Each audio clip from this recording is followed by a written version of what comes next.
I was hesitant but agreed as long as they would be genuine, and the reconciliation process started when I moved back home. Then I met Jen. Jan and I met at a bar when I moved back in October and hit it off well. She was easily the most beautiful and intelligent woman I ever met, and we met up a few times more before we made it official. I wasn't sure where my relationship with her was going or my relationship with my parents was going. Mostly, I didn't want to mention my family because I was ready to cut contact again if needed. At dinner with my family, my parents asked to see pictures of my girlfriend, and they passed my phone around the table. Mark saw it and blew up, calling me a poop brother for dating his ex-girlfriend. He demanded I break it off with her and I refused. When I asked Jen about it, she confirmed they dated and gave me the details about their breakup. They were only together for a month before he broke things off with her because he was bored of being in a relationship and never really wanted to settle down anyway. On Jen's birthday this year, I took her to a fancy dinner with our families and her closest friends to ask her to marry me. Mark flipped again and blew up about me proposing to her, which my sisters and I immediately shut down. Mark had been quiet about the whole thing for the last 2 months. I didn't see him much and figured he was in low contact with me, which I had no problem with. Then he invited me and Jen for a family dinner at his apartment with my parents and sisters. I thought it was weird, but my parents and sisters were also going, so we agreed to go. The dinner was nice, nothing too fancy, and we moved to the living room to talk. About 30 minutes into normal conversation, Mark stood up and told us he had an announcement. He made a long speech about being happy to have his family around for his big moment, then got on one knee and pulled out this cheap ring while asking Jen to marry him. Jen was confused and uncomfortable. She demanded that he put it away and stand up. My dad tried to make a grab for Mark, but I got to him first and punched him. He said something like wanting to show me that Jen wasn't really into me and just wanted to get back at him. This is the last straw. Jan and I went home and decided to uninvite Mark.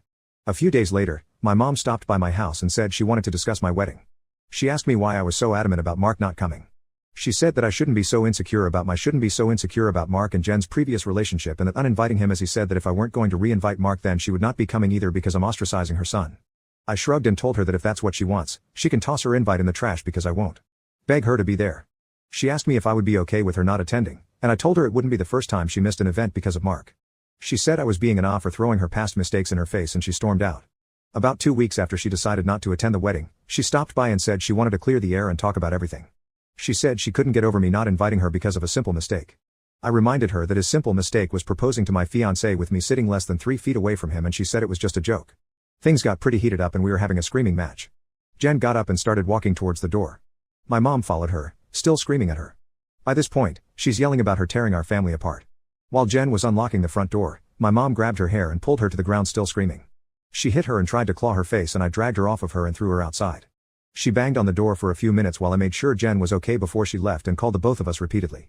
When I was sure Jen was okay, I texted my mom and told her not to bother